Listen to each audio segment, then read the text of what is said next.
यहाँ भाइयों की तरफ से। डॉक्टर साहब, मेरा नाम अब्दुल नसीर नासिर है। मैं डॉक्टर अम्बेडकर महासभा का सेक्रेटरी हूँ। अम्बेडकर महासभा में 67 IAS अधिकारी हैं दलित।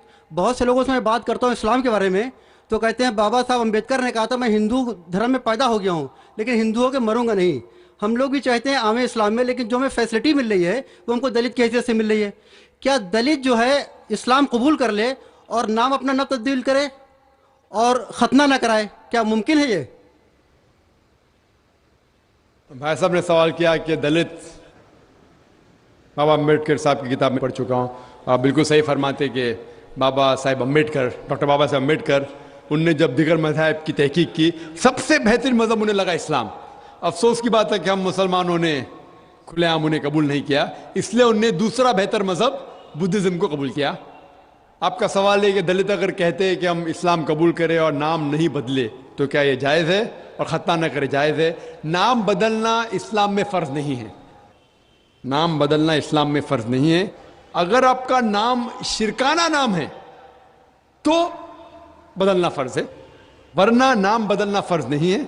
आपका पुराना नाम प्रकाश हो या जॉन हो, नाम बदलना फ़र्ज़ नहीं है। कई आप देखेंगे साहबा ने नाम नहीं बदले, तो नाम बदलना फ़र्ज़ नहीं है। अगर कोई शख्स कहता है कि मैं इस्लाम कबूल करता हूँ, नाम नहीं बदलना चाहता हूँ, बिल्कुल जायज़ है। आपका दूसरा सवाल, क्या खतना करना फ़र्ज़ है? खतना करना फ़र्ज़ नहीं, सुन्नत मौक़िदा है, मुस्तहब है, अच्छी बात है, लेकिन फ़र्ज़ नहीं। वो हमारे हिंदुस्तान में सर्टिफिकेट देने के लिए खतना करना फ़र्ज़ है हिंदुस्तान में।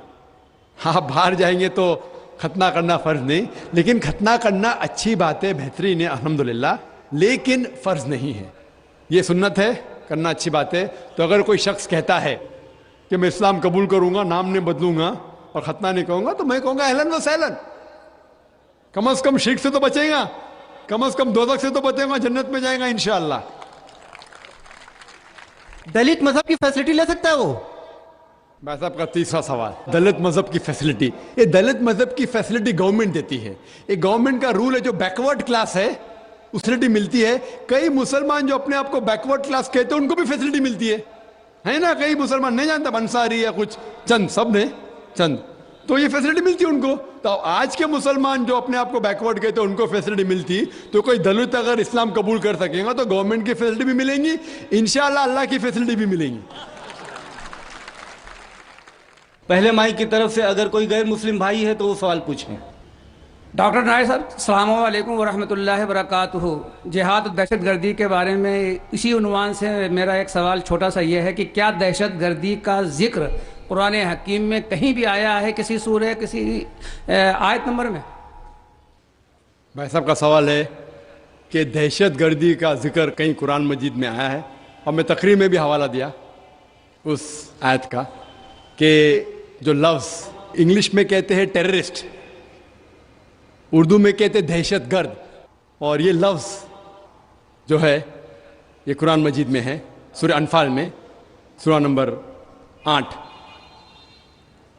आयत नंबर 60 में, कि अल्लाह ताला फरमाते हैं कि वो लोग जो हक़ के खिलाफ है उनके दिल में दहशत पैदा करो।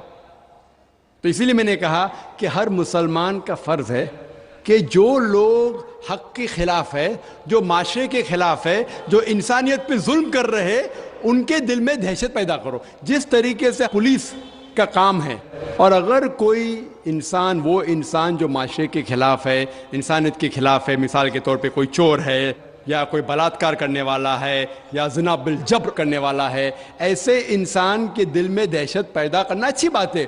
और ये लफ्ज़ जो लोग कहते हैं, ये कोई लफ्ज़ का खिलवाड़ नहीं है। इवन इंग्लिश लैंग्वेज में कुछ चंद महीने पहले बम्बे में एक आर्टिकल आया था टाइम्स ऑफ इंडिया में, जिसमें लिखा था कि inspector Angre terrorizes the underworld.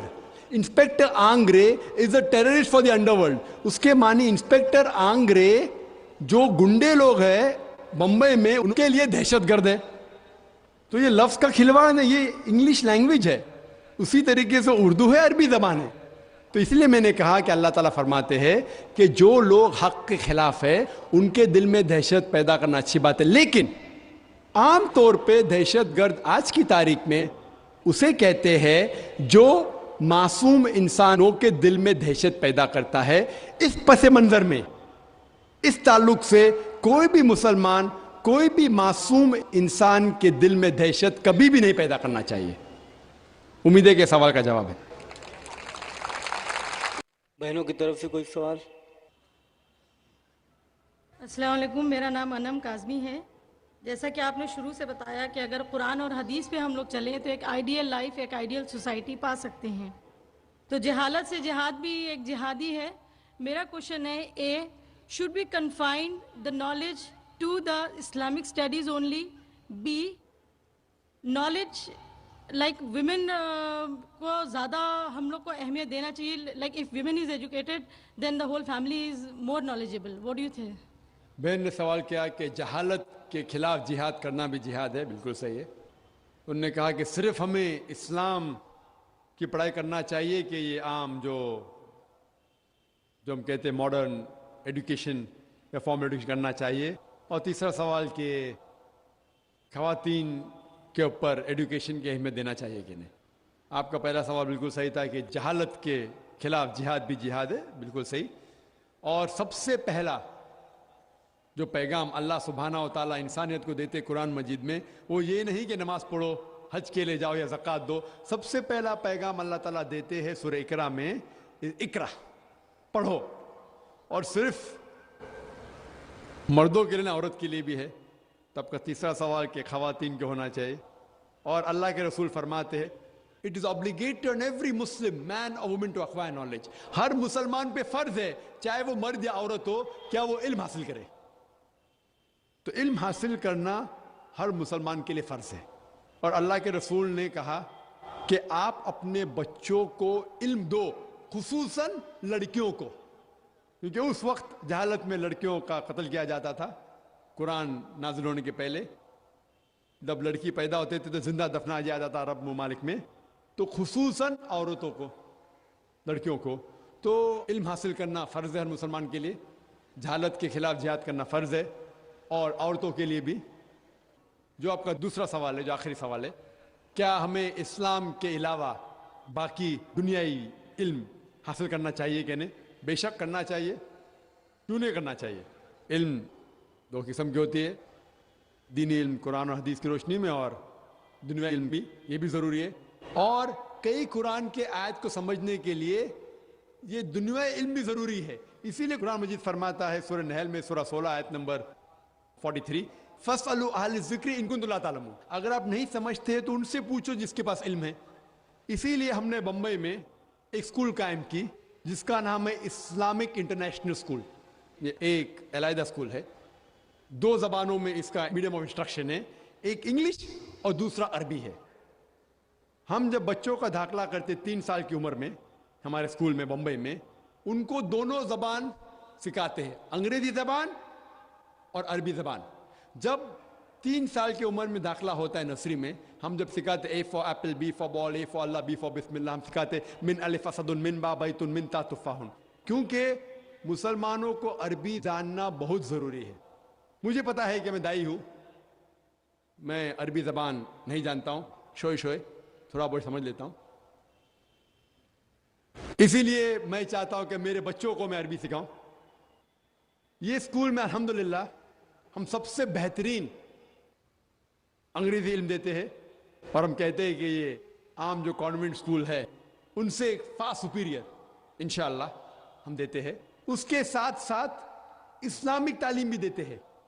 हमारे स्कूल के अंदर कुरान हदीस सिखाया जाता है, हदीस फ़िक़्ह, साथ साथ दावत सिखाया जाता है, हिफ्ज़ भी है। लेकिन हम जब इस्लाम सिखाते हैं, हम इस्लाम अरबी ज़बान में सिखाते हैं, अंग्रेज़ी और उर्दू में नहीं। तो हदीस भी सिखाते हैं अरबी ज़बान में, कुरान की तफसीर भी होती है अरबी में, उर्दू में नहीं। क्योंकि हम चाहते हैं कि हमारे बच्चे अरबी में भी माहिर हो। अरबी एक वक्त था जो अरबी ज़बान सबसे बेहतरीन ज़बान, इंटरनेशनल लैंग्वेज कहलाती थी। अगर आपको साइंस के बारे में सीखना है, वो गैर मुस्लिम को भी मजबूरन अरबी सीखना पड़ता था अगर साइंस के बारे में तहकीक करना चाहता तो। आज की तारीख में अंग्रेजी ज़बान इंटरनेशनल लैंग्वेज है। इंशाअल्लाह अरबी फिर से इंटरनेशनल लैंग्वेज होंगी। تو آپ جب دیکھیں گے ہمارے بچے 5 سال 6 سال کے بچے 1 سال 2 سال میں جس طریقے سے عربی زبان بات کرتے ہیں، ماشاءاللہ گفتگو کرتے ہیں، تو یہ جو اسکول ہم نے قائم کی بمبئی میں، اسلامک انٹرنیشنل اسکول، اس کا مقصد ہے کہ دین اور دنیائی علم ساتھ ساتھ بہترین پیمانے پہ اس کو انشاءاللہ بچوں میں دینا. لیکن انٹرویو پاس کرنا مشکل ہے. لاسٹ ایئر 800 ایپلیکیشن میں صرف 75 لوگ کو ایڈمیشن ملی. اس سال 625 ایپلیکیشن میں سے صرف 60 لوگ کو ایڈمیشن ملی. تو ایڈمیشن ملنا مشکل ہے. اور ہمارے جو انٹرویو ہے کافی کٹھن ہے. ہم انٹرویو والدہ کا بھی لیتے ہیں، والد کا بھی لیتے ہیں، بچے کا بھی لیتے ہیں. اور انٹرویو میں والد اور والدہ کو 2 انٹرویو دینے پڑتے ہیں، کم از کم 2-3 گھنٹے کے، بچوں کو 3 سے 4. اور ہم تحقیق کرتے ہیں کہ کون لوگ ہمارے اسکول کے لائق ہے. اللہ کا فضل ہے، الحمدللہ ثم الحمدللہ. سب سے مہنگی اسکول ہونے کے باوجود لائن لگی ہے ایڈمیشن کے لیے. آپ اچھی تعلیم دو، لوگ آپ کے پاس بھاگتے ہوئے آئیں گے. پہلی سال میں الحمدللہ غرب کی بات ہے، فخر کی بات ہے کہ منسٹر کے فون آئے ایڈمیشن کے لیے. منسٹر کے فون آئے. خوشی کی بات ہے کہ لوگ چاہتے ہیں اپنے بچوں کو اس اسکول میں ڈالے. اور اس سال ہم نے، ہمارے بمبئی میں اسکول، یہ 4تھا سال ہے بمبئی میں اسکول، اس سال ہم نے ایسی اسکول کا ایک برانچ شروع کیے چنئی کے اندر، مدراس میں. اور الحمدللہ چنئی میں بھی ماشاءاللہ پہلے سال میں 550 ایپلیکیشن آئے، سیٹ تھے لگ بھگ 90 الحمدللہ. تو ایسے کئی اسکول، سینکڑوں اسکول آنا چاہیے، صرف ہندوستان میں نہیں ساری دنیا میں، جس کا دار و مدار دونوں ہیں، دینی علم بھی اور دنیائی علم بھی. تو کہ بچہ جب اسکول سے فارغ ہوگا، وہ چاہے تو ڈاکٹر بن سکتا ہے، انجینئر بن سکتا ہے. اور ڈاکٹر بنے گا تو اچھا مسلم ڈاکٹر بنے گا، انجینئر بنے گا اچھا مسلم انجینئر بنے گا. تو 10ویں پاس کرنے کے بعد وہ ڈاکٹر بھی بن سکتا ہے، انجینئر بھی بن سکتا ہے، محدث بھی بن سکتا ہے، مفسر بھی بن سکتا ہے. امید ہے کہ کم از کم وہ 10ویں جب فارغ ہوں گا تو کم از کم جو عام عالم جو مدرسے سے فارغ ہوتے، کم از کم اتنا علم ہماری امید ہے. کئی لوگ ناراض ہوتے جب میں کہتا ہوں کہ انشاءاللہ ہمارے اسکول میں سے جب بچہ فارغ ہوگا کم از کم ایک عام عالم بنے گا، تو ناراض ہوتے ہیں. کیسا ہو سکتا ہے؟ کوشش ہے، اللہ ساتھ ہے تو انشاءاللہ کیوں نہیں ہو سکتا ہے. اور بمبئی کے اندر ایک مثال دوں میں، ہر سال ایک قرات کا کمپٹیشن ہوتا ہے جو ہندوستان لیول پہ جتنے مدارس ہیں ان کے بچے اس میں حصہ لے سکتے. کبھی حیدرآباد میں ہوتا ہے، کبھی ادھر ہوتا ہے. اس وقت ہوا ممبئی میں. اور ہمارے اسکول کو صرف 3-3.5 سال ہوئے، 34 سال ہے. کچھ بچے 1 سال ہے، کچھ بچے 1.5 سال رہ چکے، کچھ بچے 2 سال رہ چکے. اور سارے ہندوستان کے بچوں میں الحمدللہ ثم الحمدللہ قرات کمپٹیشن میں ہمارا جو ایک 3ری اسٹینڈرڈ کا بچہ وہ 2سرے نمبر پہ آیا، اور 4تھی اسٹینڈرڈ کا بچہ 3سرے نمبر پہ آیا. اور جو پہلے نمبر پہ آیا وہ دوسرے مدارس کا تھا جو 9ویں اسٹینڈرڈ میں پڑھ رہا تھا. ہمارے وہاں 9ویں ہے ہی نہیں. تو یہ فخر کی بات ہے الحمدللہ ہمارے بچے جو 2nd اور 3rd کے بچے جو تھے وہ 9ویں 10ویں بچے سے کمپیٹ کر کے اللہ کے فضل سے 2سرے اور 3سرے نمبر پہ آئے. تو ہمیں امید ہے کہ اللہ تعالی ہمارے ساتھ ہے. تو انشاءاللہ ہمارے اسکول میں حفظ بھی ہے، حافظہ بھی ہوتا ہے، جو حفظ میں ذہین ہے. تو اس طریقے سے اور اسکول سارے ہندوستان کے شہروں میں ہونا چاہیے تاکہ ہمیں دونوں پہ مہارت ہے، اسلامی علم پہ بھی اور دنیائی علم پہ بھی. جب ہم دیکھتے ہیں یہ کرسچن عیسائی پریسٹ جب دنیا میں باہر نکلتا لوگ اس کی عزت کرتے، لوگ فخر سے دیکھتے ہیں. افسوس کی بات ہے کہ اسلام میں ایسا نہیں ہے. اسی لیے ہم ایسے اسکول قائم کریں جو دونوں علم دے، دنیائی بھی اور دینی بھی، تاکہ انشاءاللہ ہم صحیح طریقے سے بچوں کو علم دے سکیں. ہوپ دان سے کوشچن. برائے مہربانی ہمارے اس چینل کو سبسکرائب کریں اور لائک شیئر کرنا نہ بھولیں.